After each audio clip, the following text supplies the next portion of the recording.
দ্বিতীয় অগ্নিবাণ দ্বিতীয় প্রশ্ন কিশোর অগ্নিবাণে আপনাদের স্ক্রিনে বিজেপির দাবি মমতা বন্দ্যোপাধ্যায়ের বিদায় হলে তবেই এই পরিস্থিতির বদল হওয়া সম্ভব। দ্বিতীয় প্রশ্ন দ্বিতীয় অগ্নিবাণ, বাংলা যদি বাঁচাতে হয় চাই মমতার বিদায়, তা না হলে কি অনুপ্রবেশকারী এই আশাটা বন্ধ হবে না? আমি মানসদার কাছে যাই, মানসদা বলেননি। মানসদা, আপনার কাছে আমার ঠিক এই অগ্নিবাণটাই আপনার কাছে আমি নিয়ে যাচ্ছি। মমতা বন্দ্যোপাধ্যায়ের এই অনুপ্রেরণায় কি অনুপ্রবেশ, তাই জন্য এটা চেঞ্জ না হলে কি অনুপ্রবেশ বন্ধ হবে না এবং জনবিন্যাসও চেঞ্জ হবে না? কারণ এটা আমার আপনার সার্ভাইভালের বিষয় দাদা, আমরা বেঁচে থাকবো কিভাবে যদি এটা না বন্ধ হয়, যদি আমাদের উপর তলোয়ার ধরা হয়, যদি আমাদের ভাতের থালা টেনে নেওয়া হয়? মানসদা,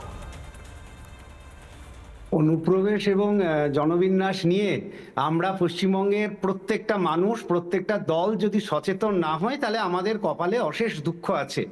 আমি তোমাকে রিসেন্ট দুটো দেশের কথা বলছি যেখানে এসআইআর এর থেকেও কঠিন সার্ভে হতে চলেছে। একটা দেশের নাম জাপান, 12 কোটি লোক, সেখানে ইসলাম ধর্মাবলম্বীর সংখ্যা হচ্ছে 0.03%।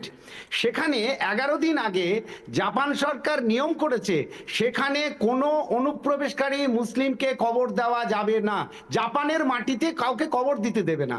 এখন তারা এরকম একটা কঠোর পদক্ষেপ নিল কেন? কারণ তারা দেখেছে যে যাদের সংখ্যা 0.03% তারা জাপানের সংস্কৃতিটাকেই নষ্ট করে দিচ্ছে, মানে 1% সংখ্যাও নয় যাদের, যার ফলে জাপান সরকার ডিসিশন নিয়েছে প্রত্যেকটা অনুপ্রবেশকারীকে ডোর টু ডোর ঘরে চিহ্নিত করতে হবে। এটা 11 দিন আগের ঘটনা। দ্বিতীয় ব্যাপার হচ্ছে গতকাল অস্ট্রেলিয়া, উন্নত দেশ, সেখানকার টোটাল লোক সংখ্যা কত? পপুলেশন 27 কোটি, সেখানে ইসলাম ধর্মাবলম্বী সংখ্যা কত? 3.2%। অন্ধাধুন গুলি চালিয়েছে একটা অনুষ্ঠানে, বান্ডি বিচ বলে একটা বিচ আছে সিডনিতে, সেখানে কারা গুলি চালিয়েছে? দুজন পাকিস্তানি অনুপ্রবেশকারী। তারপর সেখানকার সমস্ত, হ্যাঁ একদম, তারপর সেখানকার সমস্ত দল এক হয়ে ঠিক করেছে যে এই যে 3.2% ইসলাম ধর্মাবলম্বী ওখানে আছে তাদেরকে ডোর টু ডোর ঘুরে সার্ভে করে চিহ্নিত করতে হবে যে তাদের মধ্যে কারা কারা অনুপ্রবেশকারী, কারা কারা সন্ত্রাসবাদী, এবং তাদেরকে ইমিডিয়েট দেশ থেকে তাড়াতে হবে। এটা দুটো উন্নত দেশের কথা বললাম যাদের সংখ্যা 3.2%, 0.3%। এইবার পশ্চিমবঙ্গে ফেরো, যে তাহলে পশ্চিমবঙ্গে যাদের সংখ্যা এই 27%, 40%, তাদের মধ্যে কত সন্ত্রাসবাদী লুকিয়ে থাকতে পারে, তাদের মধ্যে কত এই যারা জনবিন্যাস পাল্টে বাংলার সংস্কৃতিকে ধ্বংস করতে পারে।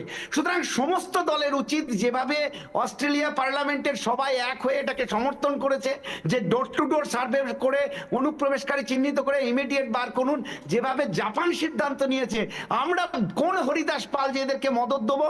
সুতরাং সমস্ত রাজনৈতিক দল, বুদ্ধিজীবী, এইসব কলকাতার রাস্তায় মরা কান্না কেটে এরা খেতে পায় না, এরা খাবে কি করে, পেটের দায়, ভাই কোন গোটা পৃথিবীতে এটা সমস্যা হয়ে দাঁড়িয়েছে। সুতরাং তাদেরকে চিহ্নিত করো, ঘাট ধরে বের করো, বাংলা বাঁচুক, বাংলার সংস্কৃতি বাঁচুক, বাংলার ধর্ম বাঁচুক। নানা ধরনের কন্টেন্ট দেখার জন্য লাইক করুন, শেয়ার করুন আমাদের ফেসবুক পেজ, সাবস্ক্রাইব করুন আমাদের ইউটিউব চ্যানেল।